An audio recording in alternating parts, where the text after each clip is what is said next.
जय श्री महाकाल दोस्तों, स्वागत है आपका महाकाल की नगरी में। मैं गुंजन नागले। आज की यात्रा हम शुरू कर रहे हैं सिद्धवट की।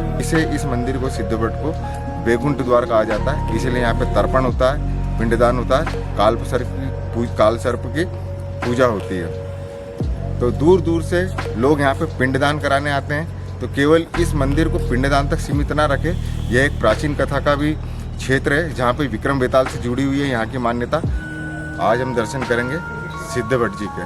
तो सिद्धवट जी कौन है फ्रेंड्स, मैं आपको बताता हूँ। और सिद्धवट के बारे में जो उज्जैन में जो लोग दर्शन करने आते हैं वो लोग सिद्धवट अभी आजकल बहुत कम आ रहे हैं, जबकि सिद्धवट आपको आना चाहिए। ये केवल पितृ और तर्पण की जगह नहीं है, ये तंत्र शक्ति एरिया है पूरा। ये यहाँ से लेके सिद्धवट, काल भैरव, विक्रांत भैरव, ये पूरा एरिया ही वही है तंत्र के। और सबसे मेन पहला तंत्र तो यहीं से शुरू होता है, क्योंकि पिंडदान ही यहीं होता है। कार्तिकेय ने यहाँ पे ताड़कासुर का वध करा था, तो इसलिए ये बहुत ही महत्वपूर्ण जगह है और बहुत प्रसिद्ध जगह है, प्राचीन जगह है।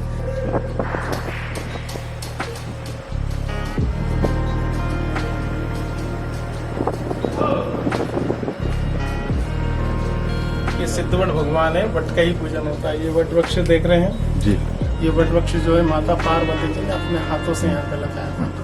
यहाँ 3 प्रकार की मनोकामनाएं विशेष रूप से की जाती है: धन कामना, पितृ कामना, पुत्र कामना।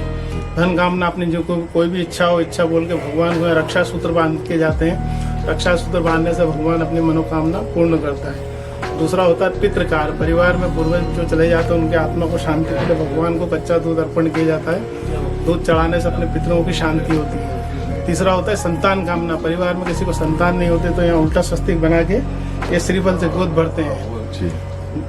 गोद भरने से भगवान पुत्र की प्राप्ति करता है। यही राजा विक्रमादित्य ने बैठ के तपस्या की थी और बेताल नाम की जो सिद्धि थी वो सिद्धि यहाँ से वो प्राप्त करके ले गए थे। यही कार्तिक स्वामी ने तारकासुर राक्षस का वध भी किया यहाँ पे, इसीलिए ये सिद्धवट भगवान है। और ये आजू बाजू का क्षेत्र भी पूरा तंत्र पीठ है। तंत्र शक्तिपीठ होने के कारण यहाँ तांत्रिक क्रियाओं का विशेष विधान है। अच्छा, मेन महत्व ज्यादा यहाँ पे बनता है। यहाँ पे अपने पूर्वजों की आत्माओं को शांति के लिए यहाँ पे पिंडदान, जैसे आप गया में पिंडदान करते हैं, वही पिंडदान का यहाँ पे महत्व है। इसी सिद्धवट का मंदिर। अच्छा,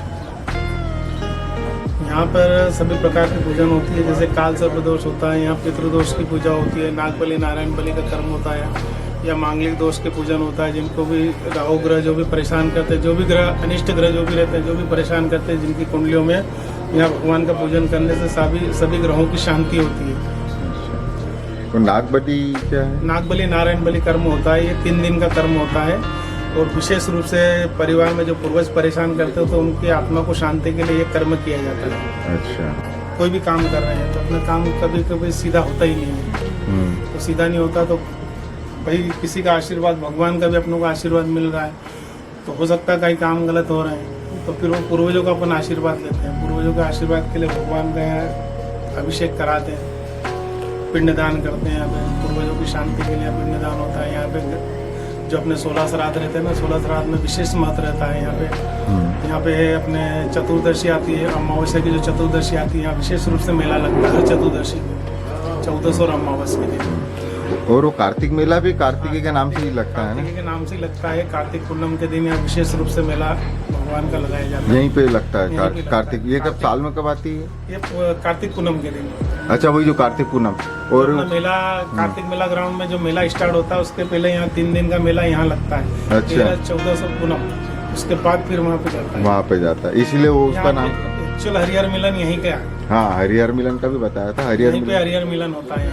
एक गोपाल मंदिर में होता है और एक फिर यहाँ पर। हाँ, तो गुरुदेव हरिहर मिलन का एक दिन जैसे गोपाल मंदिर में जाता है तो उसमें वो पंडित जी ने बताया था मेरे को, वो हरिहर कि स्नान के लिए भी यहाँ पे स्नान का विशेष महत्व है। जो उस दिन रात में हरिहर मिलन होता है ना, तो यहाँ पे स्नान करने से सभी शांत होता है। अच्छा, और महाकाल की सवारी भी इधर नहीं, स्नान रामघाट पे होती है। वो खाली महाकाल से गोपाल मंदिर आती है, गोपाल मंदिर से सीधा महाकाल जाती है। अच्छा, कार्तिक पूनम जैसे अपन गाँव में उस समय जाते हैं नदी नहाने, तो यहाँ पे यहाँ पे उसका महत्व है। यहाँ 3 दिन भयंकर मेला लगता है। गाँव के करीब समझ लो 1,50,000 पब्लिक आती है। 13-14 पूनम 14 पूनम को तो पहले यहाँ लगता है, फिर कार्तिक मेला लगता है। देखो कितनी सारी चीजें हैं अपने।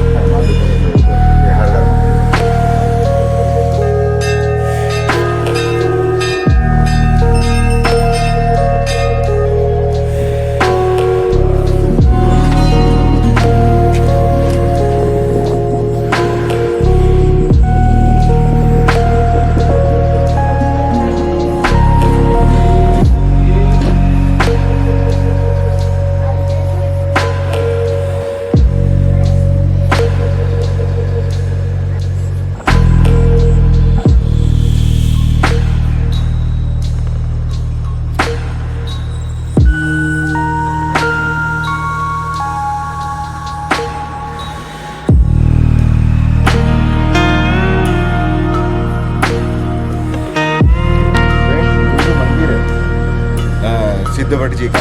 तो यहाँ पे एक वट वृक्ष है जिसे माता पार्वती जी ने लगाया था और उसी वट वृक्ष की पूजा महादेव के रूप में होती है। और वहाँ पे एक शिवलिंग भी बनी है जहाँ पे हर जगह पे 5 बजे के बाद शिवलिंग पर जल चढ़ाना मना होता है, पर यहाँ पे चूँकि ये नदी किनारे है इसके कारण यहाँ पे 24 घंटे आप कभी भी जल चढ़ा सकते हैं। और फ्रेंड्स यही एरिया वो है, यही वो झाड़ है जहाँ विक्रम बेताल की कहानी शुरू होती है। राजा विक्रमादित्य को यहीं पे सिद्धि प्राप्त हुई थी, उन्हें वरदान मिल गया था कि अब बेताल तेरे वश में हो जाएगा। और उसके बाद जो बेताल है यहीं पे शमशान में रहता था और वहाँ से रात के समय जब विक्रमादित्य जी यहाँ पे रहते थे आते थे तो वो उड़ के आता था और उड़ के जो अपन बचपन में कहानी देखते थे टीवी पे तो वो उनकी पीठ पे बैठ के जाता था। और उसके बाद में विक्रमादित्य जी को ये वरदान था कि वो उससे कुछ भी पूछ सकते हैं, उसके पास जो सिद्धियाँ प्राप्त थी बेताल के पास में, तो वो बेताल से पूछ के अपने सॉल्यूशन जो भी चीज़ें उनको मालूम करनी होती थी वो सारी चीज़ बेताल से पूछा करते थे। और पर उन्होंने उसको वश में करने की कोशिश करी पर वो पूरी तरीके से वश में नहीं आया क्योंकि वो भी एक सिद्ध पुरुष था बेताल। तो फ्रेंड्स अभी मैं खड़ा हूँ शिप्रा तट के किनारे, अभी रात के लगभग 8 बजने को है और अभी आरती भी शुरू होने वाली। तो आप देख सकते हैं यही वो वृक्ष है।